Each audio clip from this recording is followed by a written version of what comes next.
শেখ হাসিনার অনুপস্থিতিতে তাকে মৃত্যুদণ্ড দেওয়া হয়েছে, কিন্তু তিনি ভারতে অবস্থান করছেন। আর তা কার্যকর হতে পারে যদি ভারত তাকে বাংলাদেশে ফেরত পাঠানোর সিদ্ধান্ত নেয়। কিন্তু আদৌ পাঠাবে কি, এ নিয়ে বিশেষ প্রতিবেদন করেছে সিএনএন। এ প্রতিবেদনে মূলত দেখা যায় দুই কারণে ভারত শেখ হাসিনাকে বাংলাদেশে পাঠাবে না। এক, প্রত্যর্পণ আইন। দুই, নিজেদের নিরাপত্তার জন্য এ রায়কে রাজনৈতিক উদ্দেশ্যমূলকভাবে দেখা। 2024 সালে ছাত্র বিক্ষোভে সহিংস দমন-পীড়ন চালানোয় ক্ষমতাচ্যুত এই নেত্রীকে মানবতাবিরোধী অপরাধের দায়ে দোষী সাব্যস্ত করা হয়েছে। ওই বিক্ষোভে তার সরকারের পতন হয়। ক্রমে কর্তৃত্ববাদী হয়ে ওঠা 15 বছরের শাসনের পর তিনি গত বছরের আগস্টে ভারতে পালিয়ে যান। এক দশকের বেশি সময় ধরে শেখ হাসিনা ছিলেন ভারতের সবচেয়ে বিশ্বস্ত আঞ্চলিক মিত্রদের একজন। তার সরকার ভারত বিরোধী বিদ্রোহী গোষ্ঠীগুলোকে দমনে সহায়ক ছিল, যারা বাংলাদেশের ভূখণ্ডকে নিরাপদ আশ্রয়স্থল হিসেবে ব্যবহার করত। ভারতের প্রধানমন্ত্রী নরেন্দ্র মোদী এর আগে দুই দেশের বিস্তৃত সীমান্ত সুরক্ষিত রাখার জন্য শেখ হাসিনার প্রশংসা করেন। এখন হাসিনা সরকারের পতন হয় নয়াদিল্লিতে বড় ধরনের নিরাপত্তা উদ্বেগ তৈরি হয়েছে। তারা মনে করছে বাংলাদেশে উগ্রবাদী ইসলামপন্থী গোষ্ঠীগুলো আবার মাথাচাড়া দিয়ে উঠতে পারে। বাংলাদেশে কর্মরত ছিলেন এমন একজন ভারতীয় কূটনীতিক অনিল ত্রিগুনায়েত। তিনি বলেন, নয়াদিল্লি শেখ হাসিনাকে কারা জীবন বা মৃত্যুদণ্ডের মুখোমুখি হতে নিজ দেশে ফেরত পাঠাবে সে বিষয়ে তার যথেষ্ট সন্দেহ রয়েছে। শেখ হাসিনা তার বিরুদ্ধে আনা অভিযোগগুলোকে রাজনৈতিক উদ্দেশ্য প্রণোদিত বলে প্রত্যাখ্যান করেছেন।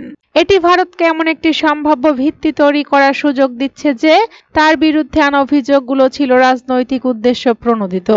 ভারতের প্রত্যর্পণ আইন, সেই সঙ্গে বাংলাদেশের সঙ্গে দেশটির প্রত্যর্পণ চুক্তিতেও রাজনৈতিক অপরাধের ক্ষেত্রে ব্যতিক্রম অন্তর্ভুক্ত রয়েছে, যা এ ধরনের পরিস্থিতির জন্যই মূলত যুক্ত করা হয়েছে।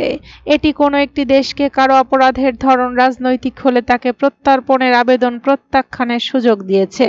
অনিল ত্রিগুনায়েত বলেন, ভারতকে এটাকে রাজনৈতিক অপরাধ হিসেবে দেখতে হবে, মানবতা বিরোধী অপরাধ হিসেবে নয়, যে অপরাধে তাকে অভিযুক্ত করা হয়েছে। অবশ্য অনিল ত্রিগুনায়েত উল্লেখ করেন যে শেখ হাসিনা এখনো সব আইনি প্রতিকার শেষ করেননি। তিনি রায়ের বিরুদ্ধে বাংলাদেশের সুপ্রিম কোর্টে আপিল করতে পারেন। এরপর হেগের আন্তর্জাতিক অপরাধ আদালতে যাওয়ার সম্ভাবনা রয়েছে। বাংলাদেশে দায়িত্ব পালন করা সাবেক ভারতীয় কূটনীতিক বলেন, যেহেতু সব প্রতিকার শেষ হয়নি, তাই ভারত তাকে পাঠানোর জন্য তাড়াহুড়ো করবে না। এদিকে মৃত্যুদণ্ডপ্রাপ্ত ভারতে পলাতক ফ্যাসিস্ট সরকারের সাবেক প্রধানমন্ত্রী শেখ হাসিনা এবং স্বরাষ্ট্রমন্ত্রী আসাদুজ্জামান খান কামালকে ফেরত চেয়ে ভারতকে আনুষ্ঠানিকভাবে চিঠি পাঠিয়েছে বাংলাদেশ। শুক্রবার চিঠিটি পাঠানো হয় বলে নিশ্চিত করেছেন পররাষ্ট্র উপদেষ্টা মোহাম্মদ তৌহিদ হোসেন। তার তথ্য মোতাবেক চিঠি পাঠানোর পর এখন পর্যন্ত আনুষ্ঠানিক কোনো জবাব আসেনি ভারতের পক্ষ থেকে। নয়াদিল্লি সরকারিভাবে এ পর্যন্ত এই চিঠি নিয়ে কোনো মন্তব্য করেনি। তবে ভারত কোনো মন্তব্য না করলেও এই অবস্থায় বিষয়টি নিয়ে একটি বিশ্লেষণ প্রকাশ করেছে মার্কিন সংবাদ মাধ্যম সিএনএন, যেখানে শেখ হাসিনাকে ফেরত দেওয়ার ব্যাপারে নয়াদিল্লির ভাবনা অনেকটা স্পষ্ট হয়েছে। সেখানে বলা হয়েছে, শেখ হাসিনাকে বাংলাদেশে পাঠানো হলে তার মৃত্যুদণ্ড কার্যকর করবে দেশটির সরকার। আর এ কারণেই হাসিনাকে মুহূর্তে বাংলাদেশে ফেরত পাঠাতে আগ্রহী নয় ভারত।